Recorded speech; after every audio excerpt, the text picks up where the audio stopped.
Dan saya nak menjawab sedikit kepada pandangan daripada Lenggong. Kata Yang Berhormat Lenggong mencadangkan supaya tak dibenarkan semana-mana ahli parlimen meletakkan jawatan.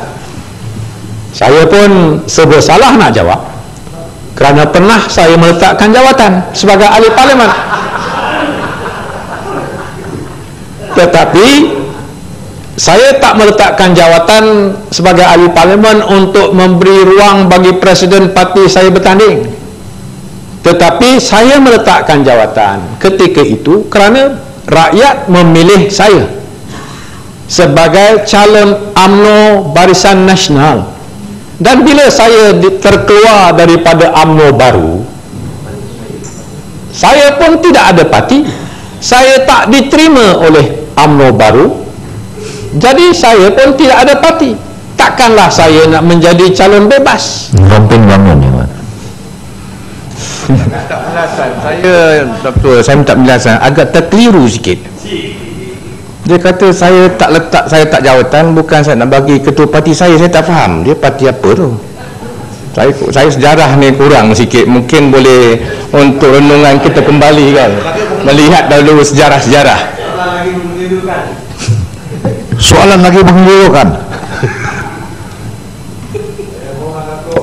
Datuk Yang Pertua, saya bukan macam ahli macam Presiden PKR umpamanya, meletakkan jawatan bagi memberi laluan kepada orang lain, iaitu suaminya untuk bertanding.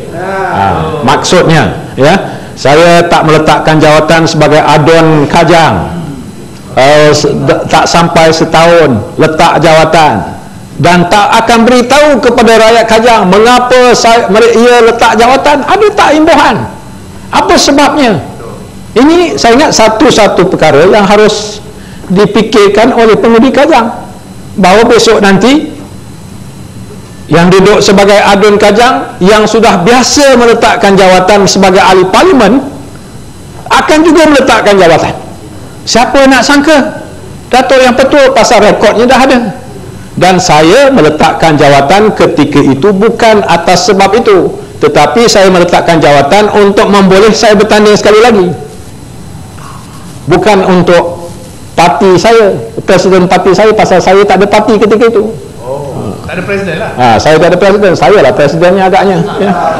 Jadi saya nak komen kepada, memberi jawapan kepada Lenggong, bahawa kalaulah ada undang-undang seperti ini tak membenarkan seseorang itu meletakkan jawatan, saya pun rasakan tentunya tak adil ya, kerana ada sebab-sebab untuk kita meletakkan jawatan, tetapi kita meletakkan jawatan itu atas sebab-sebab yang rasional, yang menesabah, dan di mana kali pada tahun 88 bila saya letakkan jawatan, saya meletakkan jawatan kerana ketika itu saya tidak ada parti, saya menjadi bebas.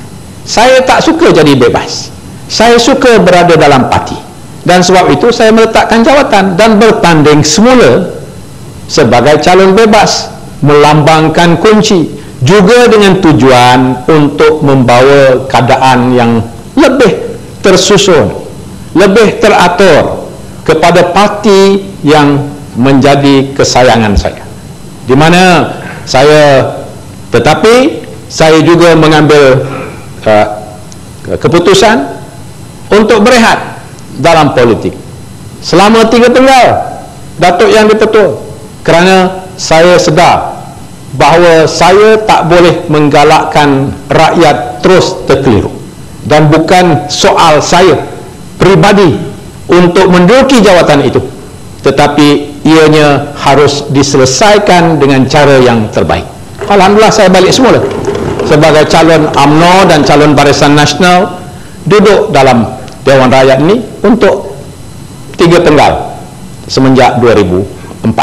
Jadi alhamdulillah, saya rasa contoh yang saya bawa bukan mengajak kepada satu keadaan yang mana kita mesti letak jawatan, kena letak. Saya pun tak mengangkat sumpah.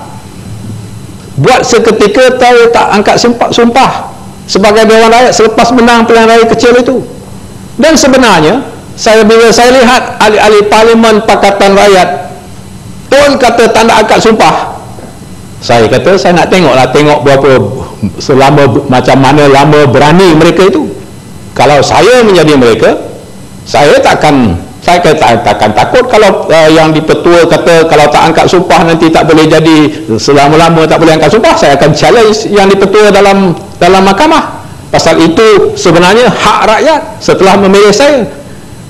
Tetapi 2 hari mereka balik semula untuk angkat sumpah. Ya, jadi Datuk Yang Dipertua kadang-kadang cakap ni action lebih ni. Jadi itu yang susahnya kita nak ikut. Tetapi kalau kita perhatikan sejarah, balik kepada prinsip yang asas, insya-Allah kita boleh mainkan peranan kita, laksanakan tanggungjawab kita dengan sebaik mungkin. Jadi bagi ahli-ahli parlimen yang baru, saya rasa inilah yang harus kita memahami, bahawa kita balik semula, pegang semula kepada asas-asas, prinsip asas-asas yang memang kita semua faham. Setelah kita dipilih, setelah kita mendapat mandat, kita laksanakan mandat kita mengikut sumpah kita yang kita lakukan apabila kita mengambil tempat kita sebagai ahli parlimen. Terima kasih banyak. Terima kasih.